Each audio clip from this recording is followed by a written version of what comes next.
দীর্ঘদিন যাবৎ আমি যে জায়গাটিতে দাঁড়িয়ে রয়েছি এই জায়গাটি ভোগ দখল করছেন এবং তিনি চাষাবাদ করে আসছেন।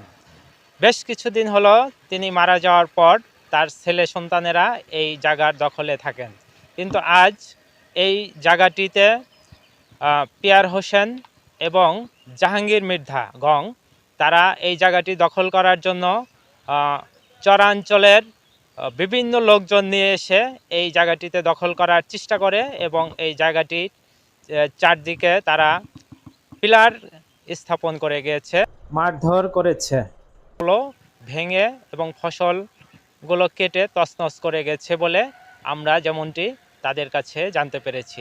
এই বিষয়ে টুঙ্গিবাড়ি থানায় একটি অভিযোগ দায়ের করা হয়েছে। আমার নাম মোহাম্মদ জাকির হোসেন, আমার আব্বার নাম নুরুল ইসলাম চোকদার।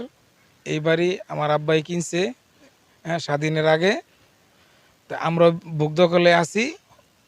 হঠাৎ করে আমাকে পার্শ্ববর্তী এক লোক পিয়ার হোসেন মিদ্দা, জাহাঙ্গীর মিদ্দা লোকজন নিয়ে আইসা আমাদের এই ফসলি জমি বাইঙ্গা তারা সীমানা গাইরা থুয়ে গেছে। তো আমরা ঢাকাতে ছিলাম, আস্তে আস্তে দেরি হয়েছে।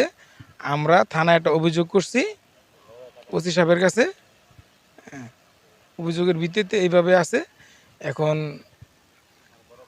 আমার বড় ভাই বাধা দিতে গেছে পরে ওনারা আমার বড় ভাইয়ের মারছে, রড দিয়ে বাড়ি দিছে এবং আমার বড় ভাই ভাবিরও মারছে।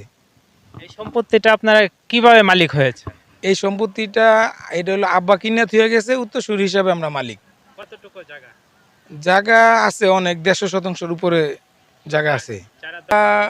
হইলো অনেকখানি জায়গা দখল করছে। যেটা কি তাদের লিগ্যালিটি আছে কিনা? না না না না লিগ্যালিটি নাই। জোরপূর্বকভাবে আপনার চরের লোকজন নিয়ে আইসা জায়গা দখল করে থুয়ে গেছে, সীমানা গেড়ে থুয়ে গেছে। আজকে 11:30 বাজে আসছে। আসছে 40 থেকে 50 জন লোক আসছে। নেতৃত্ব পিয়ার হোসেন মিদ্দা এবং জাহাঙ্গীর মিদ্দা। আমি খেতে ছিলাম, আমার ছেলে গিয়া বললো আব্বা বাড়িতে জানি কারা আইছে, অনেকজন লোকজন। তো আমি কারা আইছে আমি চিনি না। তাই আমি আবার আইলাম, আমি এখন মুরব্বী গেছি গেলাম, দাদা কি হয়েছে? এখানে কিছু হয় নাই, তুই যাই গিয়ে। আমি কি জামগা মানে আমাকে জায়গা আমাকে ঘর দুয়ার, আমি কই যাবো? কামাল গাজী, এরপরে সাগরে, ফারুকে, এরপরে বাবু গাজী আইয়া কোনো কথা না হই না, তুই হ্যাঁ নাইছিস কে লেগা?